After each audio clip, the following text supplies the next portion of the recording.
Assalamu alaikum wa rahmatullahi wa barakatuhu. Welcome back to Purely Islamic. मेरा नाम बदर बिन सईद है.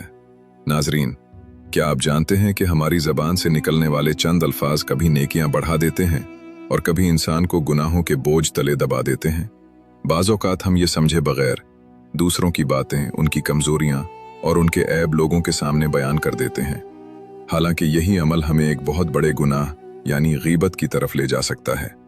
आज की इस वीडियो में हम गीबत के बारे में एक निहायत सबक आमोज और फिक्र अंगेज नसीहत सुनेंगे, जो हमें ये सिखाती है कि अगर हम वाकई किसी की भलाई चाहते हैं तो उसके ऐब दूसरों के सामने बयान करने के बजाय उसी शख्स को बताने चाहिए.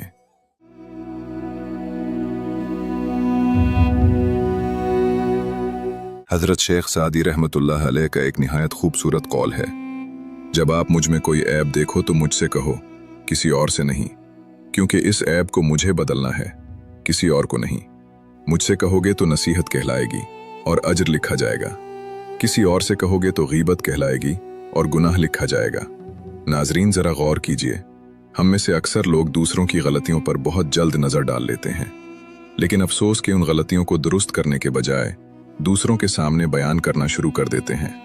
किसी की कमजोरी, किसी की गलती, किसी की कोताही या किसी की लग़ज़िश को दूसरों में बयान करना न सिर्फ उस शख्स की दिल आज़ारी का सबब बनता है, बल्कि हमें एक बड़े गुनाह यानी गीबत में भी मुब्तला कर देता है.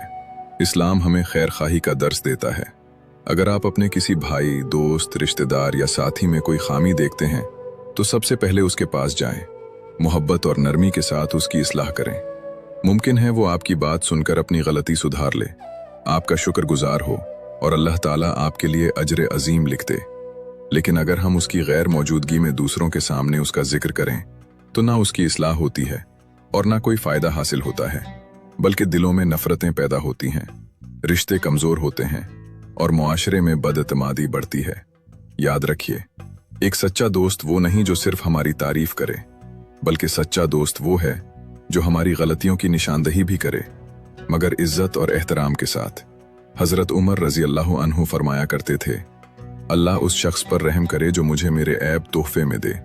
यही मोमिन की शान है कि वो नसीहत कबूल करता है और अपनी इस्लाह की कोशिश करता है. अगर कोई शख्स आपको तन्हाई में आपकी गलती बताता है तो उसे अपनी तौहीन न समझें, बल्कि अल्लाह की तरफ से एक नेमत समझें, क्योंकि शायद इसी नसीहत के ज़रिए आपकी दुनिया और आखिरत संवर जाए.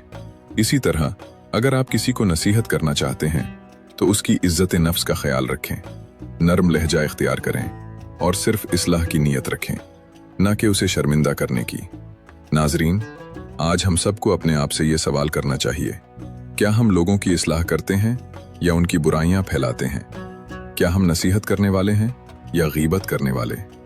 आइए अहद करें कि अगर हमें किसी में कोई ऐब नजर आएगा तो हम उसकी इज्जत का ख्याल रखते हुए बराह रास्त उससे बात करेंगे और दूसरों के सामने उसका जिक्र करने से बचेंगे. अल्लाह ताला हमें अपनी ज़बान की हिफाजत करने, दूसरों की इज्जत का ख्याल रखने और इखलास के साथ नसीहत करने की तौफीक अता फरमाए. आमीन या रब्बुल आलमीन. अगर आपको ये बात पसंद आई हो तो वीडियो को लाइक और शेयर करें और मज़ीद इस्लामी पैगामात के लिए प्योरली इस्लामिक को सब्सक्राइब करना न भूलिए. जज़ाकुमुल्लाहु खैरन. अस्सलामु अलैकुम व रहमतुल्लाहि व बरकातुहू.